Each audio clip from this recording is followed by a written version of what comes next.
Boa noite, queridos irmãos e queridas irmãs. Bom, então agora a gente vai à nossa introdução.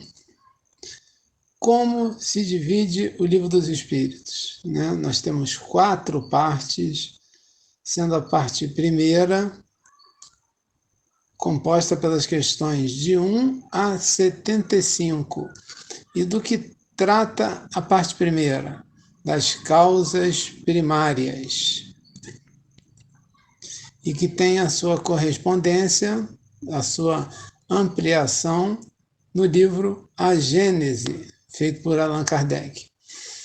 E alguns podem pensar, mas 75 questões é pouco, né? Só 75? Mas são questões extremamente densas, filosóficas, de ordem científica, questões em que muitas vezes nós ficamos 2 encontros para tratar de alguma delas. A parte segunda é a parte mais interessante, pelo menos em termos de novidade, né? Foi onde Kardec abordou as comunicações entre o mundo material e o mundo espiritual, né? Onde Kardec fala em 613 é o número da última questão, e 76 é o número da primeira. Quase 550 questões acerca desse plano espiritual, mundo ou mundo dos espíritos, que se complementa no livro dos médiuns. A parte terceira já vai das questões 614 a 919. 919 é a grande reflexão de Santo Agostinho, que compõe as leis morais, que foi ampliada, né, e trazida através da obra O Evangelho segundo o Espiritismo. E, por último, a parte quarta, que trata das penas e consolações, que vai das questões 920 a 1019. Também podemos dizer que é uma parte pequena, né? Aproximadamente 100 questões, que foi também complementado no livro O Céu e o Inferno. E quem quiser se aprofundar um pouco mais na doutrina espírita, tem o livro As Obras Póstumas de Kardec, que foram escritos, né, que ele fez de forma tranquila, serena, sem nenhum tipo de obrigação, e ali nós vemos um outro Kardec, né, tratando de outros assuntos. É uma obra também interessante. Além, claro, dos volumes da Revista Espírita de Paris. E agora, queridos irmãos, queridas irmãs, aqui presentes conosco e que irão assistir esse estudo no nosso canal do YouTube, vamos às questões reservadas para o estudo da noite de hoje. Como distinguir se um pensamento sugerido procede de um bom espírito ou de um mau espírito? Essa questão é fundamental, né? Porque nós estamos falando quase que de uma intuição, um pensamento que surge na cabeça e a gente mal consegue distinguir se é nosso ou não. Se a gente distinguir que não é nosso, já é um grande avanço. E daí ainda sobra a segunda questão. É de um guia, de um mentor, ou de um obsessor que está querendo criar problemas para mim? Essa figurinha aí, ela é uma figurinha fácil. Até desenho de Pato Donald mostra ela. O anjinho de um lado, dando bons conselhos, o diabinho do outro, fazendo as nossas tentações, os maus conselhos. A resposta do plano espiritual a essa questão de Kardec, ela segue a linha de Jesus. Estudai o caso. Os bons espíritos só o bem aconselham. Isso que está me aconselhando está compatível, por exemplo, com o meu modelo maior? com o que Jesus faria, no meu lugar, ele seguiria esse conselho ou não? Se ele seguiria esse conselho, é de um guia, é de um bom espírito. Se ele não seguiria esse conselho, é de um obsessor. Compete a nós fazer o mínimo, né? Compete a nós aprender a discernir. Deus me desculpe. Se eu desligar aqui, eu não sei o que vai acontecer, então não vou tentar desligar, não. Continuando. No mínimo é um exercício.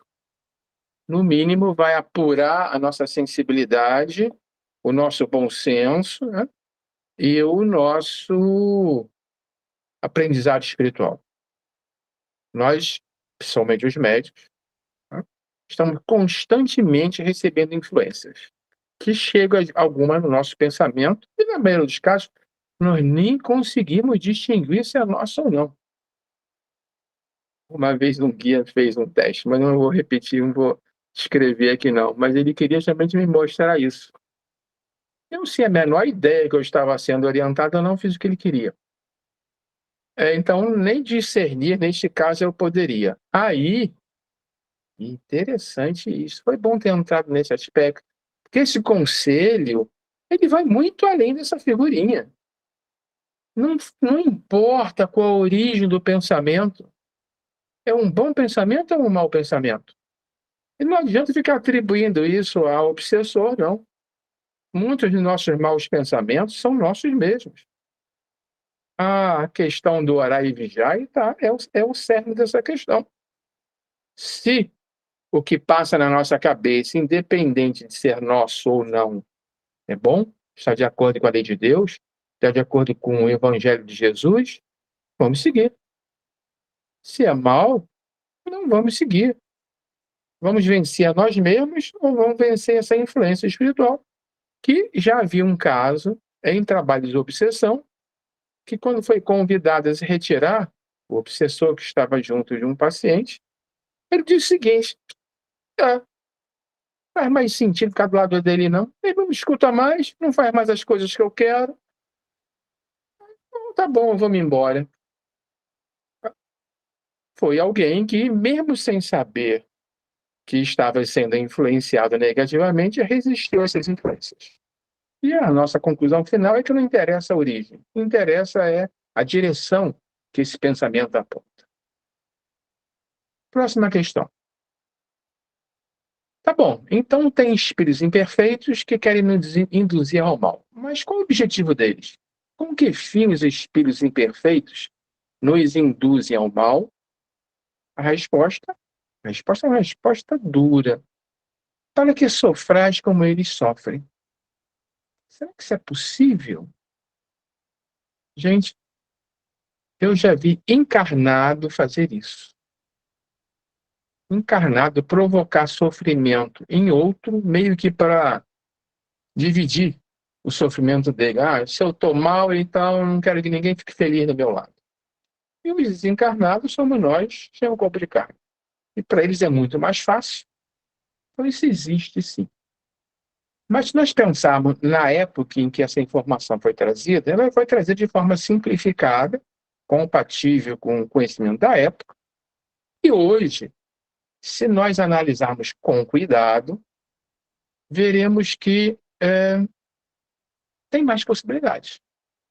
Aqui, eu tentei alinhar algumas possibilidades, tá, de um espírito imperfeito induzir orientações negativas em nossa mente para nós sofrermos consequências. Primeiro, os famosos galhofeiros. Os galhofeiros, eles querem se divertir. Estão lá no astral,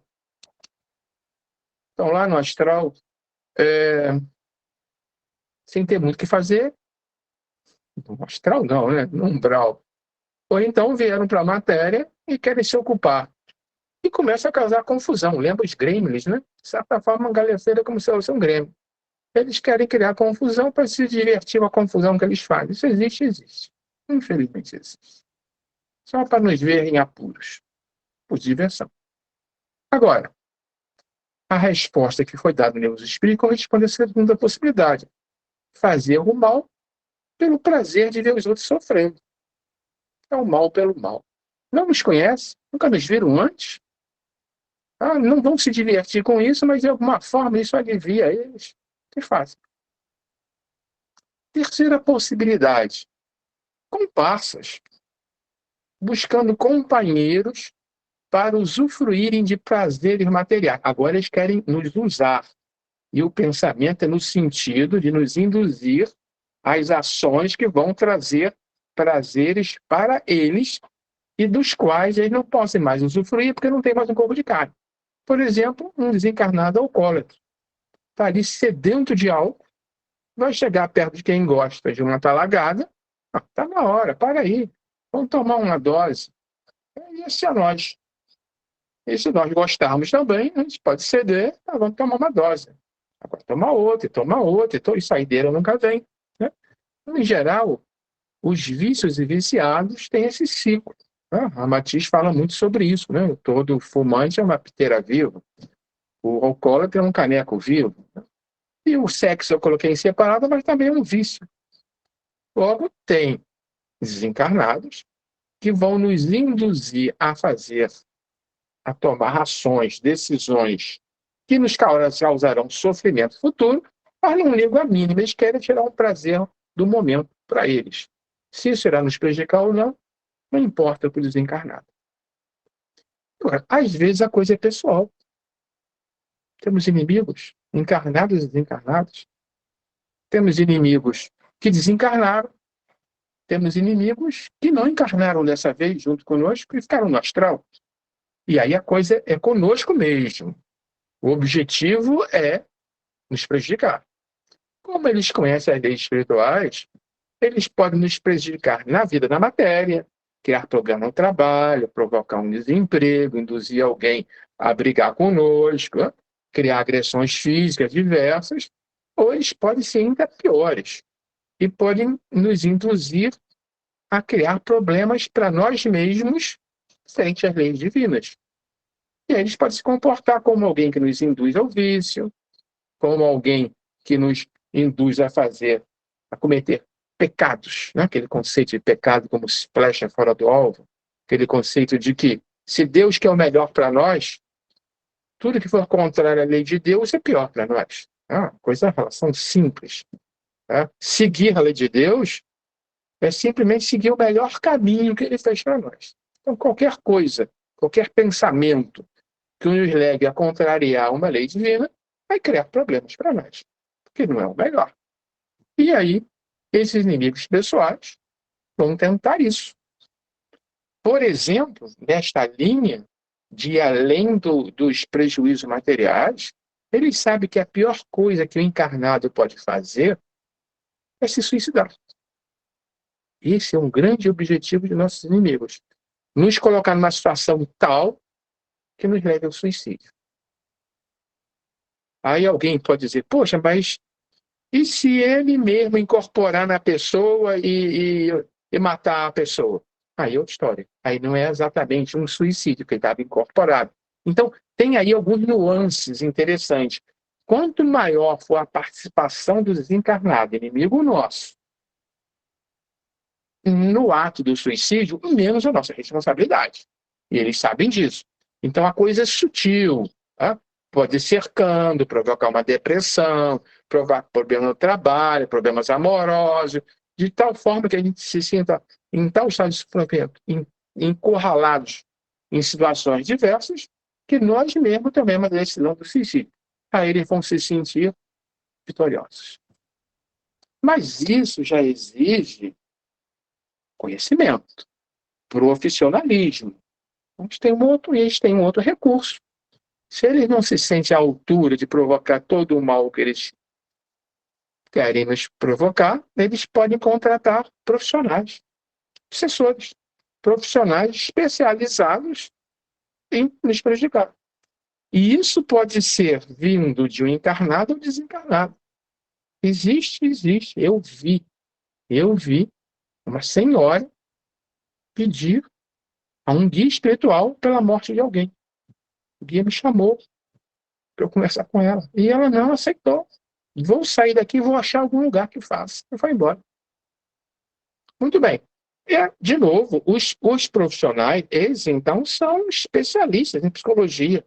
Eles nos conhecem e nos estudam antes, vão procurar os nossos pontos fracos e vão induzir. Como é que eles agem? Induzindo em nosso pensamento, em nossa mente, né, ações contrárias e que vão nos causar os transtornos. Então, isso tudo dentro desse tema de que podemos receber orientações do outro lado para o bem ou para o mal, para o nosso mal. Aprofundando a coisa e piorando mais ainda. Nessa linha dos profissionais, nós vamos chegar a trevosos que estão atrás de comparsas encarnados e futuros escravos no astral. Então, esses vão tentar nos seduzir para a sua área, nos transformar em seus fantoches, introduzindo, pode ser, por exemplo, uma coisa simples assim. Começa com uma comunicação bonita, uma psicografia, falando em Jesus, em Deus. E aí eles vão se insinuando, vão dando, chega para lá nos nossos guias espirituais, vão ocupando o nosso mental de tal forma que nós ficamos fascinados por esse pseudo-guia. E começamos a fazer tudo o que ele quer. E aí começa a queda. Porque se no início ele estava falando de Deus, no final ele está em comércio pleno com encarnados e desencarnados, nos usando como marionetes.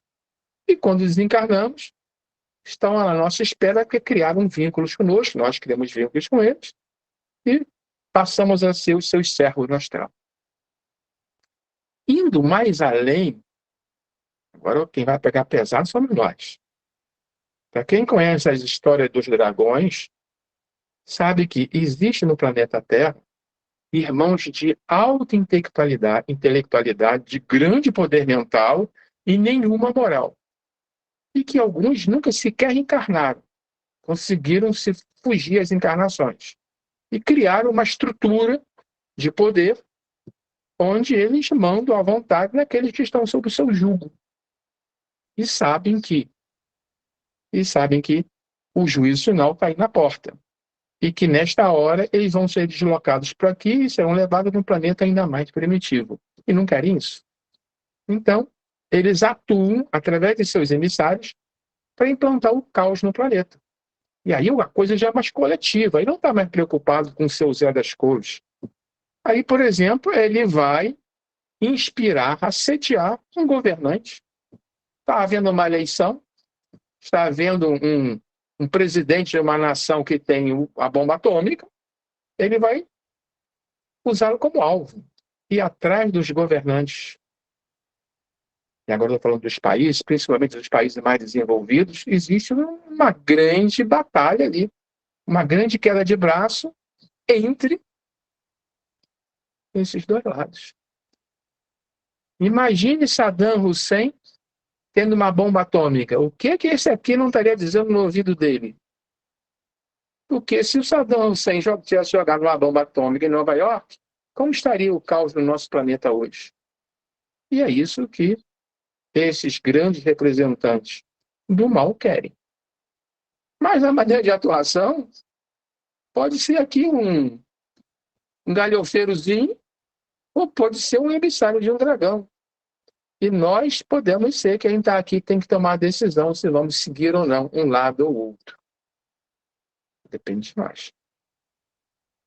Vamos continuar. Agora vamos voltar para aquele caso padrão, aqueles que sofrem e querem o nosso sofrimento.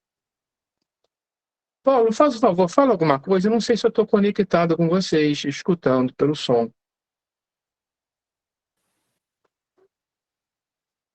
Eu não estou escutando vocês, não. Tá ok. Tá Agora eu ouvindo? estou escutando. Agora eu estou. Eu tive que aumentar aqui o celular, que eu estava com medo de microfonia no celular. Mas, pelo visto, eu consegui evitar. Muito bem. Então, vamos nós. Fazer isso, tá? Nos provocar sofrimento. Diminui o sofrimento deles?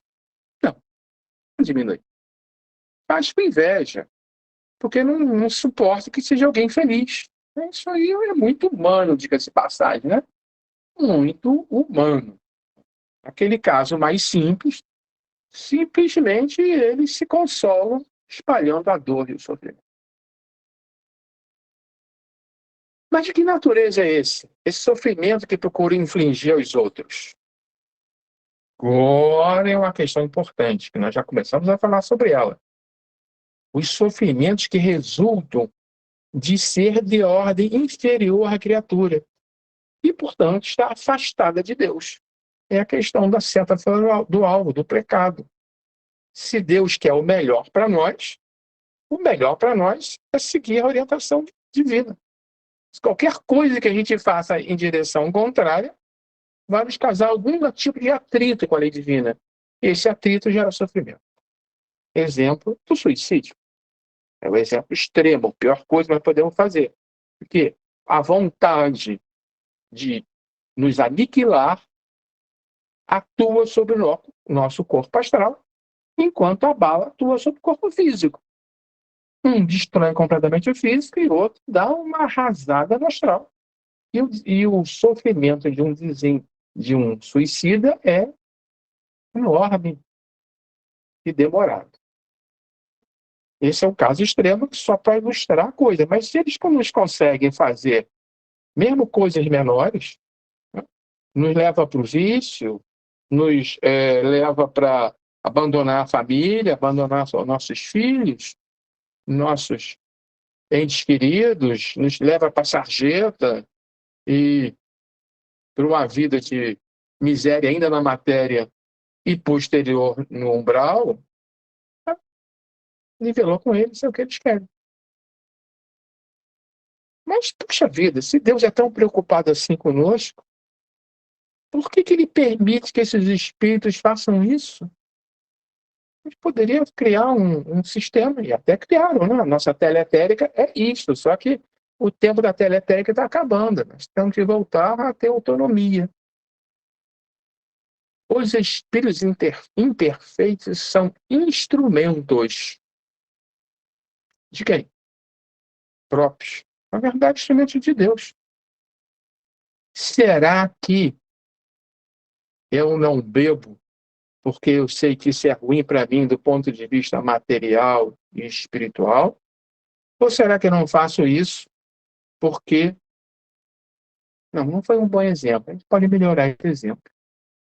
Será que eu não sou capaz de cometer uma violência contra alguém porque eu já respeito o meu semelhante, conheço a dor dele, porque eu aprendi o primeiro mandamento e eu amo o próximo como a mim mesmo? Não é porque eu sei das consequências no plano físico, a polícia pode me prender, no plano astral eu vou ficar pesadão, vou lá para um umbral e vou me sujeitar. O som abaixou, Vidal. É esta dúvida que nós temos que tirar de nós mesmos. Por isso, Deus permite que alguns nos estimulem a fazer o mal. Se eu recusar, é porque eu já absorvi essa lição. Se eu escorregar, é porque eu não fazia isso apenas por falta de oportunidade. Eu não sou mais uma pessoa valenta porque eu não tenho essa oportunidade, ou porque eu não sou mais capaz de provocar o mal semelhante. Essa é a questão aqui. Pôr em prova a fé e a constância dos homens na prática do bem.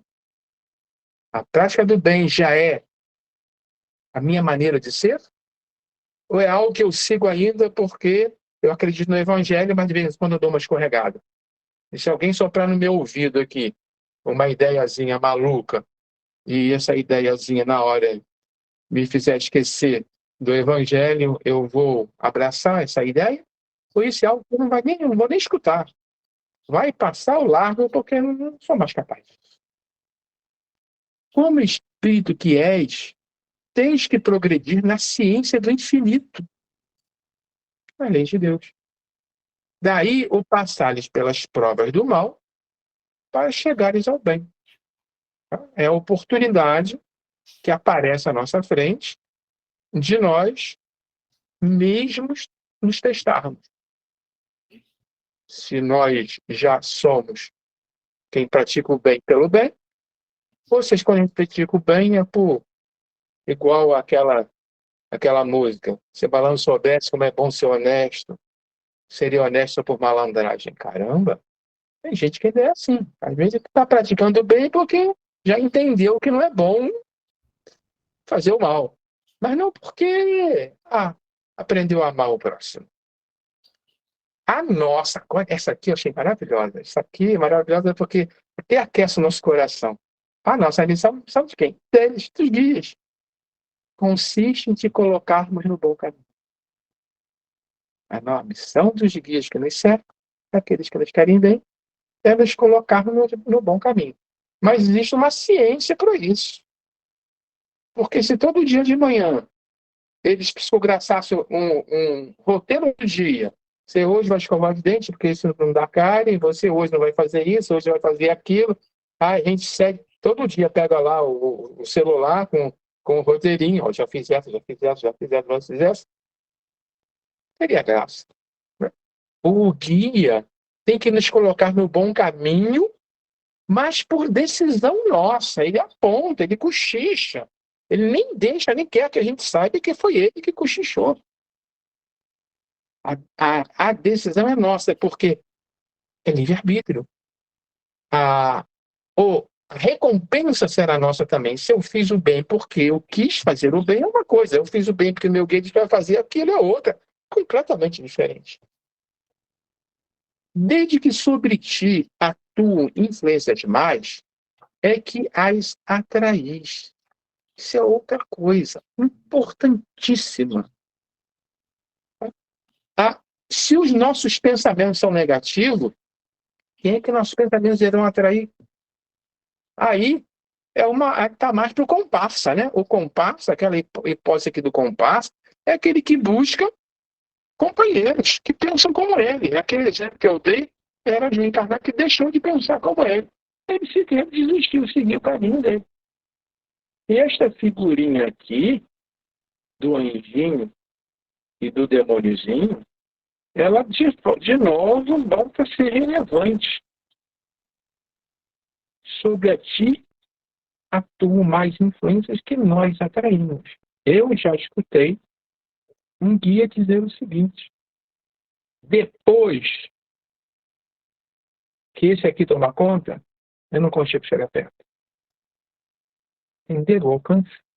Começou a escutar o lado de cá, esse ouvido fica surdo. E aí o guia não consegue mais atuar, porque nós já escolhemos o nosso lado. É claro que esse não é definitivo, né? Nesse dia eu estou atravessado, estou de mau humor, passei os dias escutando isso, mas à noite, né? Dormindo, aí ele me tira daqui. Vai tentar, não vai desistir fácil assim, não. Mas quanto mais atenção nós demos para o carinha de cá, menos esse aqui consegue nos ajudar.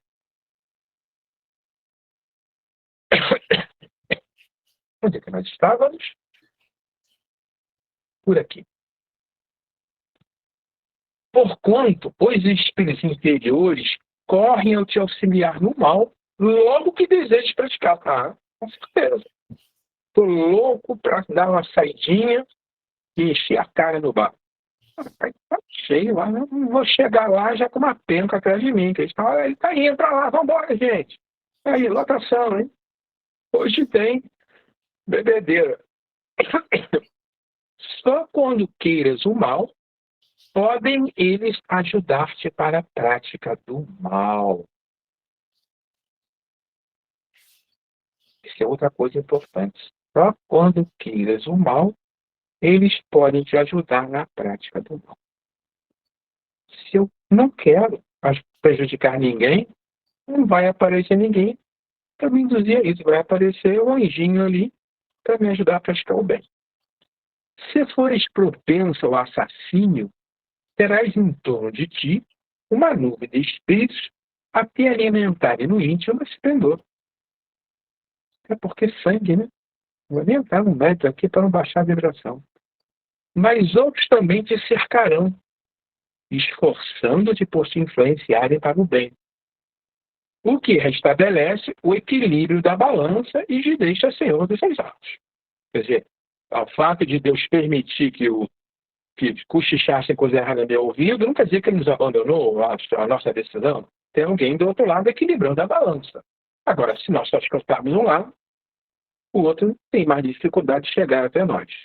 Aí, o resumo é o seguinte: é assim que Deus confia à nossa consciência a escolha do caminho que devemos seguir e a liberdade de ceder a uma ou outra das influências contrárias que se exercem sobre nós.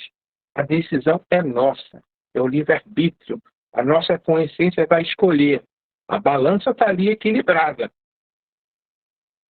O que vai acontecer ao longo dessa encarnação compete a nós, tanto para os méritos quanto para os deméritos. Fiz as boas escolhas, conquistei méritos, ganhei bônus hora.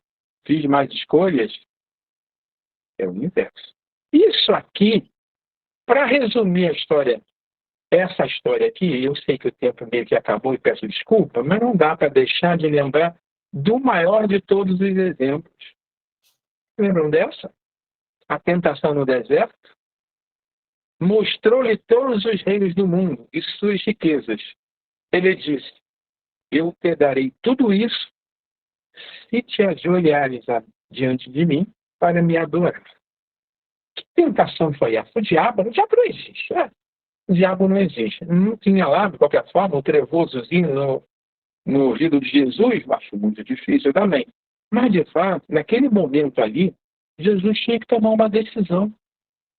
Se ele começava o magistério dele, se ele começava a pregação dele e cumpria a sua missão, ou se ele usava a sua plena capacidade, tá? Todo o seu poder espiritual na vida material. Ele poderia ter sido, de fato, o rei dos judeus. Ele poderia, se quisesse, ter entrado em Roma e derrubado o imperador. Ele poderia ter governado o mundo material. A tentação de Jesus foi o momento em que ele se deu conta disso e se deu conta do oposto, que a missão dele não era no reino de Mamon, e sim no reino de Deus. A partir do momento que ele tomou a decisão de seguir para o reino de Deus, todo o resto sumiu e ele pôde completar a sua missão. Mas ele poderia ter sido o imperador do mundo. Teria tido sucesso. Teria sido uma grande decepção. Só que ele já estava à altura disso, né? Provavelmente isso aí foi fichinha para ele. Né? Porque ele não tinha plena... E nesse momento, foi bem no início, ele ainda não tinha plena clareza de quem era ele mesmo. Ele ainda estava se descobrindo. E ao se tentar se descobrir, essa hipótese surgiu também. Mas ele venceu essa tentação do mundo de Mamon e seguiu a sua missão. Como não podia deixar de ser. Paulo, acabou o tempo. Questão que nos cabe é a 467. O homem pode afastar-se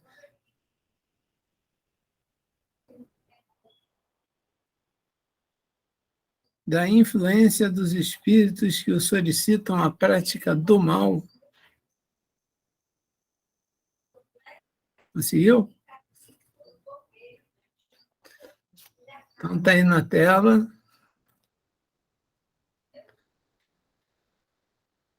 O ser humano, ele é cercado e é influenciado o tempo inteiro por todos aqueles que o cercam. E Kardec pergunta se a prática do mal, o que é a prática do mal? É o movimento que dá margem à satisfação das paixões mais animalizadas, as paixões mais grosseiras,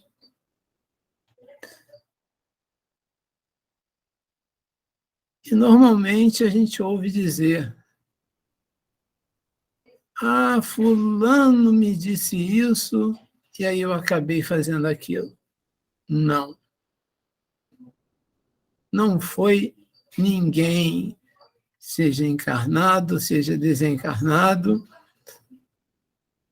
que é o responsável pelas nossas ações e pelas nossas atitudes.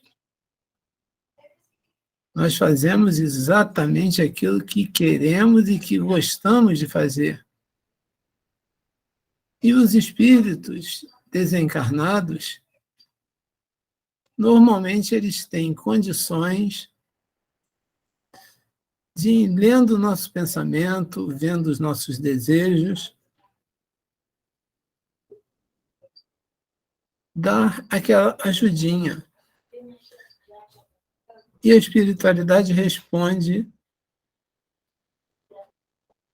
pode, o homem pode, porque esse arrastamento não é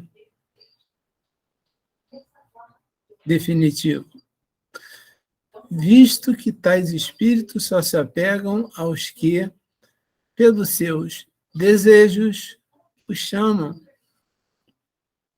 ou aos que, pelos seus pensamentos, os atraem. Então, é muito claro que nós é que abrimos portas para a influenciação positiva ou negativa. Os nossos desejos criam vibrações. Vibrações são como assinaturas digitais que criam ondas, que criam campos com os quais os irmãos se apercebem, verificam o que nós queremos e trazem, muitas vezes, os fatos que gostaríamos de esconder até de nós mesmos. Então, continuando, 468. Pergunta: renunciam às suas tentativas os espíritos cuja influência a vontade do homem repele? A vontade. Aqui é a chave principal. Renunciam, desistem os espíritos de influenciar aqueles que fortemente recebem uma inspiração negativa de fazer alguma coisa que vá contra as leis de Deus, e ele a repele. Não, não, não, não, não, não, eu não quero fazer isso, eu não vou fazer isso. E o que acontece? A espiritualidade responde com a pergunta: o que querias que eles fizessem? Quando nada conseguem, abandonam o campo. Os espíritos podem ainda ter pensamentos, desejos, sentimentos que vão contra a lei de Deus. Mas eles são inteligentes e não vão perder tempo, se encaminham para outro, mas ficam, como fala aqui, entretanto, ficam à espreita de um momento propício, como o gato que tocai o rato. E aí o Vidal fez essa animação aí. Olha o Tom ali esperando, o Gerry que está em paz, tranquilão, acabou de cantar o Mantra da Paz, Om Shanti. E aí, de repente, vamos supor que chegue alguém ali brigando com ele, reclamando, ele entra na vibração da discussão, a vibração cai, está ali o Tom prontinho para entrar em cena. Então é preciso que nós cuidemos com muito carinho, que tenhamos, como Jesus falou, orai e vigiai. Vigiai quem? O vizinho? Não. Vigiai a si próprio. Vigiai o lado ainda mais ligado à animalidade que existe dentro de todos nós e que nós estamos lutando para pôr por terra. Essa luta se chama reforma íntima, se chama mudança de comportamentos. É difícil, é complicado, mas Jesus também fala, colocando entre aspas a palavra demônios, essa casta de demônios não sai a não ser por oração e jejum. E esse jejum, Jesus se referia a quê? A não alimentarmos dentro de nós o orgulho, a vaidade, o egoísmo, a não alimentarmos as paixões que muitas vezes desencaminham muitos de nós e nos fazem cair nas nossas provas e nas nossas expiações. Vamos lá para 469.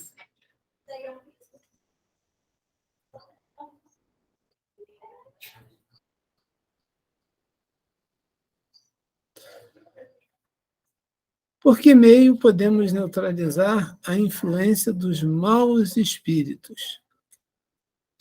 Praticando o bem e pondo em Deus toda a vossa confiança.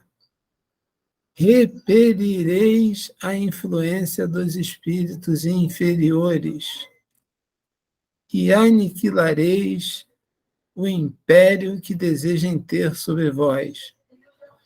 Guardai-vos de atender às sugestões dos espíritos que vos suscitam maus pensamentos, que sopram a discórdia entre vós outros e que vos insuflam as paixões mais.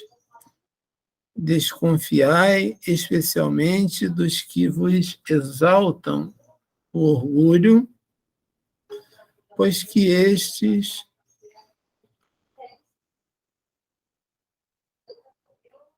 vos assaltam pelo lado fraco.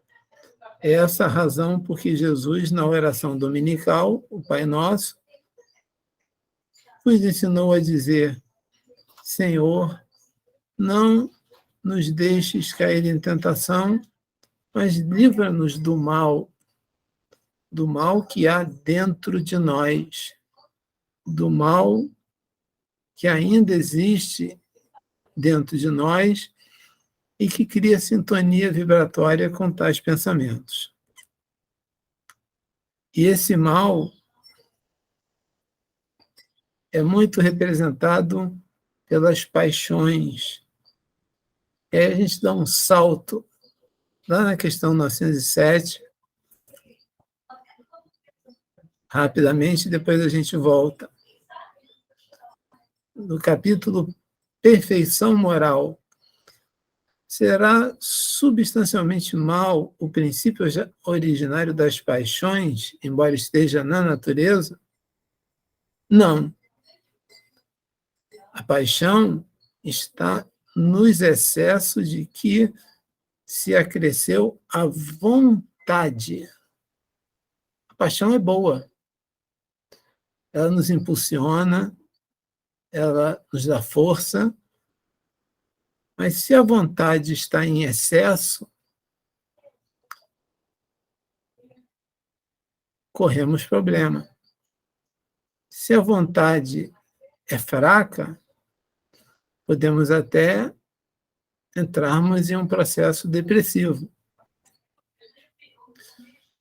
visto que o princípio que lhe dá origem foi posto no homem para o bem, tanto que as paixões podem levá-lo à realização de grandes coisas. O abuso que delas se faz é que causa o mal.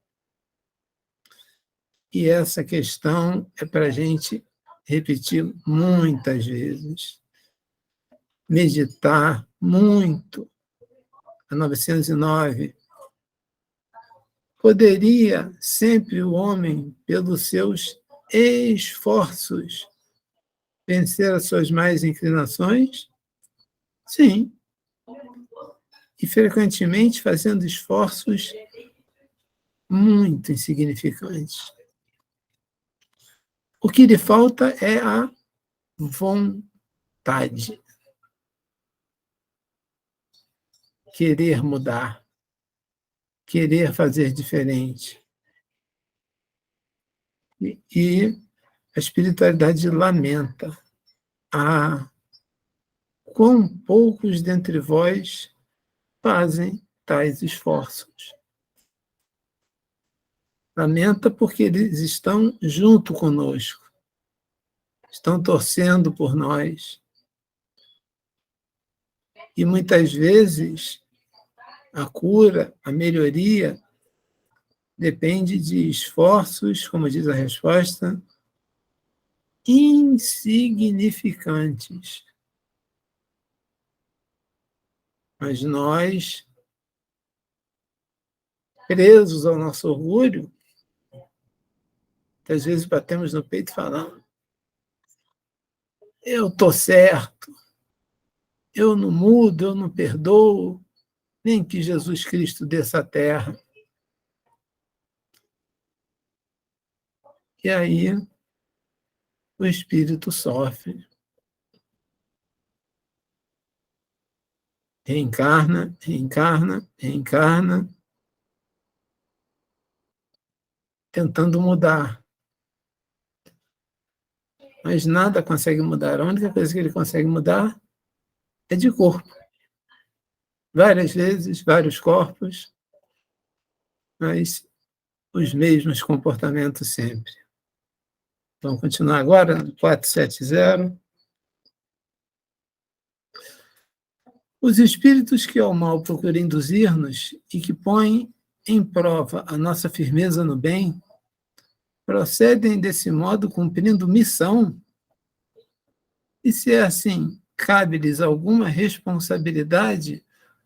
Olha como é que Kardec era detalhista. Ele esgotava o assunto e cercava de todas as formas.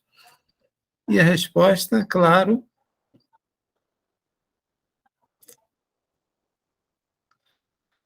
a nenhum espírito é dada a missão de praticar o mal. Aquele que o faz, fala por conta própria, sujeitando-se, portanto, às consequências. Pode Deus permitir que assim proceda para vos experimentar. Nunca, porém, lhe determina tal procedimento. Compete-vos repeli-los. Fala, Ângela. Quer perguntar alguma coisa?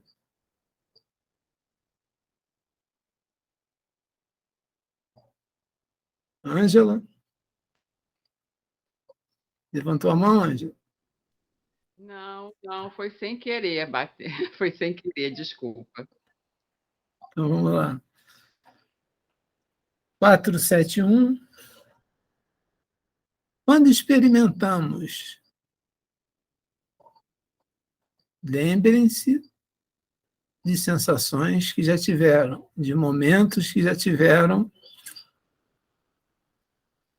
quando experimentamos uma sensação de angústia, de ansiedade indefinível, ou uma sensação boa, de íntima satisfação, sem que lhe conheçamos a causa, parece que vem do nada, parece que toma nossa mente, parece que enervou a nossa razão. devemos atribuí-la unicamente a uma disposição física? Kardec aqui quer saber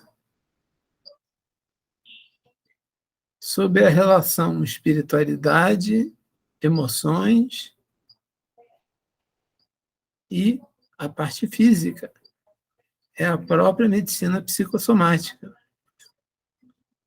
E a resposta é quase sempre efeito das comunicações, do contato, da proximidade, em que inconscientemente entrais com os espíritos, ou da que com eles estivestes durante o sono. Por isso, tão importante a prece antes de dormir, pedindo proteção, pedindo aos nossos guias que sejamos levados durante o nosso sono do corpo físico que precisa se recompor a lugares de tratamento, a lugares no plano espiritual onde possamos aprender. Enfim, sensações de angústias e de ansiedade indefinível.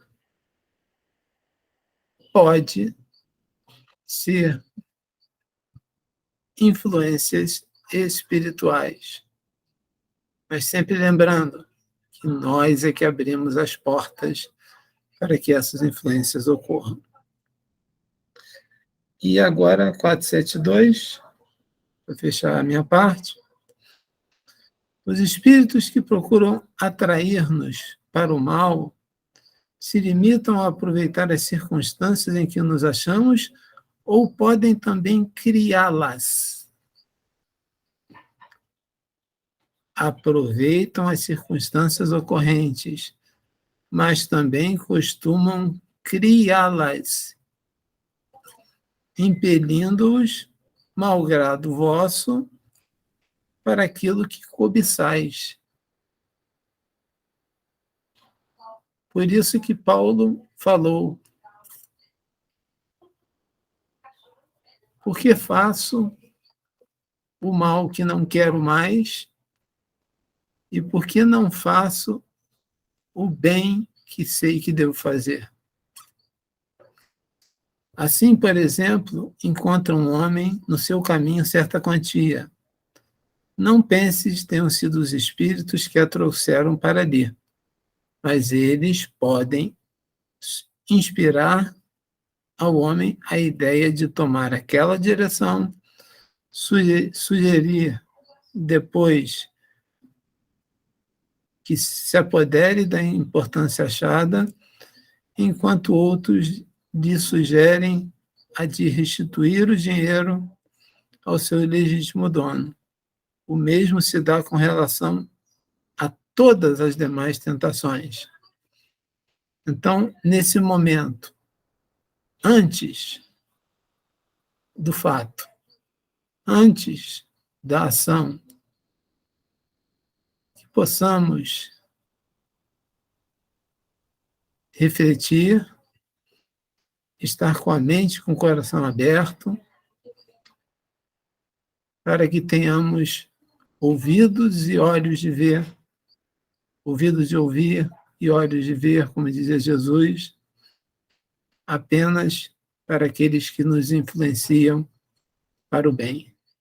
Fiquem em paz.